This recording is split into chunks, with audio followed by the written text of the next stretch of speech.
A seleção brasileira tropeçou contra Marrocos e gerou muita desconfiança ao redor do mundo. A galera que talvez esperasse uma atuação nível world class da seleção realmente teve que ver Marrocos dominando muitas ações de jogo, uma seleção ainda desencontrada mesmo que no amistoso e precisando de muitas mudanças. O primeiro amistoso pós-ciclo Copa do Mundo que Tite saiu e Ramon Menezes deu lugar não foi dos mais animadores para a torcida. Com alguns atacantes ainda não se encontrando muito bem, a seleção brasileira vai precisar se reajustar para continuar a pensar em coisas grandes novamente. A seleção marroquina estruturada conseguiu vencer a seleção brasileira. A seleção marroquina conseguiu se mostrar mais organizada que a seleção brasileira, ainda mais por conta de processos do ciclo anterior que fez a seleção marroquina ir além na Copa do Mundo. Agora a seleção vai voltar apenas no meio do ano a jogar bola, quando vão começar as eliminatórias para a Copa do Mundo, claro, sul-americanas, que geralmente o Brasil não passa dificuldade e passa com antecedência. As reações dos gringos e também dos torcedores brasileiros não foi das melhores. Voltar a esse ciclo perdendo o jogo não é uma das melhores situações para ninguém, e a seleção vai ter que se provar e muito para conseguir sair dessa.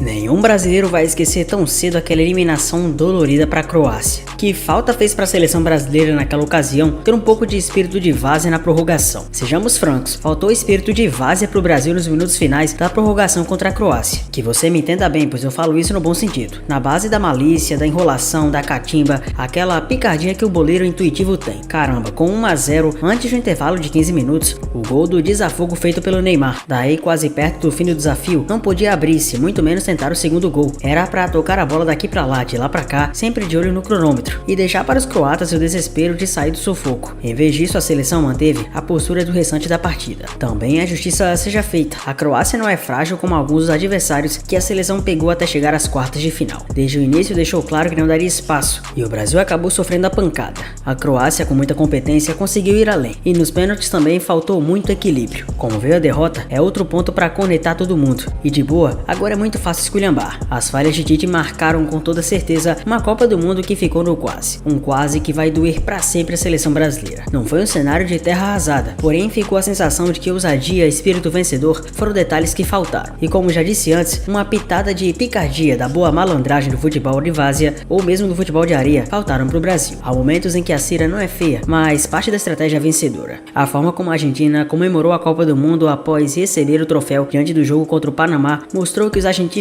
se esquecem qualquer rivalidade. Enquanto o Brasil há toda essa questão, entre muitos torcedores nem mesmo fazerem questão de acompanhar a seleção brasileira, na Argentina até mesmo os torcedores de Boca Juniors, River Plate, Independiente, Racing, São Lourenço ou qualquer que for, eles largam a mão para poder torcer para a seleção que eles têm. Largam a mão de ficar nesse orgulho e acabam torcendo para a seleção argentina. Até por isso a seleção ganhou o prêmio FIFA de torcida mais apaixonada do ano. A Argentina de fato mereceu a Copa por N fatores, mas isso não significa que a geração da seleção brasileira é aquela de terra arrasada. Precisamos entender acima de tudo que o Brasil está em processo de reformulação e que se a gente quiser sair desse cenário de derrota para enfim embarcar num cenário de vitória, vai precisar de muita coisa a ser feita. Sair de um cenário desapontador não é uma tarefa das mais fáceis, ainda mais depois dessa de encontrar culpados e ir em busca de algo diferente para que possa cadenciar a seleção brasileira ao novo rumo de vitórias. Caso a seleção não vença a Copa de 2026, se encerrará o ciclo de 24 anos sem Copa do Mundo da seleção brasileira. Superará inclusive o tempo de 1970 até 1994, quando a seleção também ficou sem ganhar nesse intervalo de tempo. A missão não é das mais fáceis, mas a seleção precisa erguer a cabeça e seguir em frente. Nossa seleção é repleta de novos talentos que vai poder surpreender e muito aqueles amantes do futebol que realmente tiverem paciência. Pois assim como a Argentina de Emmanuel Scaloni, as coisas foram construídas tijolo por tijolo, pedra sobre pedra, para que enfim a seleção pudesse sair da seca.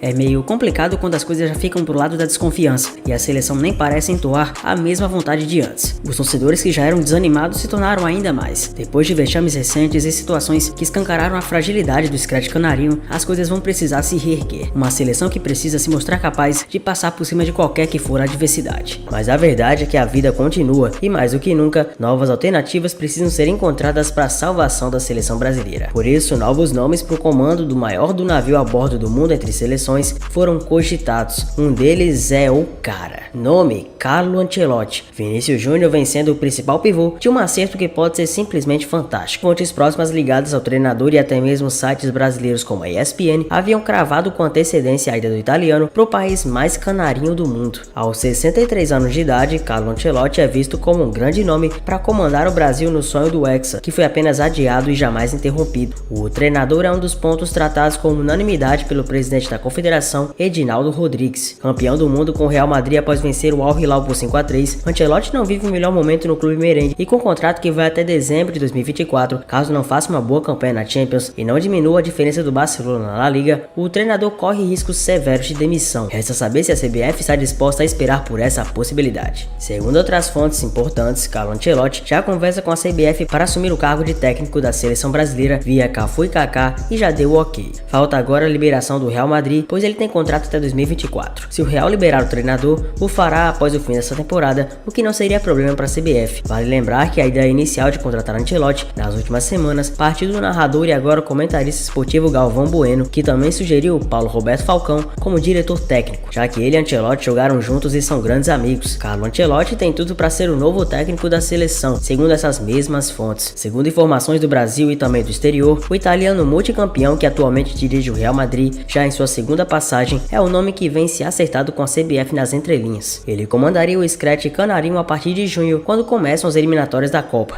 Ele chegaria ao final da temporada europeia, enquanto o técnico da seleção sub-20, Ramon Menezes, comandaria interinamente até o início da Copa do Mundo da categoria, que ocorrerá em maio na Indonésia. Além de já ter trabalhado com grandes estrelas do futebol brasileiro, como Ronaldinho Gaúcho, Ronaldo Fenômeno, Cafu, Rivaldo e Kaká, por exemplo, pesa a favor de Ancelotti o fato de ter sido campeão das 5 principais ligas do futebol europeu. Ele foi campeão inglês pelo Chelsea, alemão pelo Bayern de Munique, francês pelo Paris Saint-Germain, espanhol pelo Real Madrid e italiano pelo Milan, além de ter conquistado a Copa da UEFA e a atual Liga Europa pelo Parma em 1999. Em questões financeiras, Carlo Ancelotti ganharia um valor superior ao de Luiz Felipe Scolari, o Filipão, campeão do mundo com a seleção brasileira em 2002 e que havia assumido posteriormente a equipe em 2014. Em sua última passagem pela seleção, Scolari chegava a ganhar cerca de 8,8 milhões anuais de salário. Caso seja mesmo confirmado pela CBF como novo técnico do Brasil, Ancelotti vai passar a ganhar quase 5 vezes mais do que o pentacampeão e até 7 vezes mais do que ganhava o Tite, seu antecessor no comando e desafeto de Filipão. Vinícius Júnior pode ter total influência na escolha do novo treinador e os motivos são muito simples. Ao lado de Éder Militão e Rodrigo, o jogador possui um grande apreço pelo treinador italiano, que o fez alcançar novos patamares. Sem a confiança dada pelo atual treinador do Real, Vini Júnior poderia ter provavelmente voltado para o Brasil. Sem muitas oportunidades anteriormente dentro do clube madridista, o jogador chegou a jogar de lateral em um período com Zidane, e o treinador francês não dava a confiança necessária que Vinícius precisava para decolar. Já com Ancelotti, o jogador se tornou outro, versátil e livre para demonstrar toda a sua habilidade. O astro brasileiro se tornou um colosso, mesmo apenas com 22 anos de idade. Multicampeão pelo Real e decisivo tanto na Champions quanto no Mundial de Clubes, o jogador figura no patamar World Class muito por conta da confiança que Ancelotti depositou nele. Mais que isso, o Carlo é um ferrenho defensor do atleta. No início do ano, o Real Madrid havia vencido o Atlético de Bilbao por 1-0. Além das costumeiras faltas, o atacante também foi vaiado pela torcida rival em alguns momentos e recebeu um cartão amarelo no segundo tempo. Na visão do treinador italiano, o brasileiro é vítima de uma constante perseguição no futebol espanhol. Vinícius é um grande jogador, muito sensível. Todo mundo o persegue, os adversários dando pontapés, a torcida rival às vezes o árbitro, mas a verdade é que ele recebe muitas faltas, comentou o técnico. Devemos ter em conta que ele é muito jovem, todos o perseguem e acho que sem razão. Eu o quero muito bem e queremos que o respeitem um pouco mais.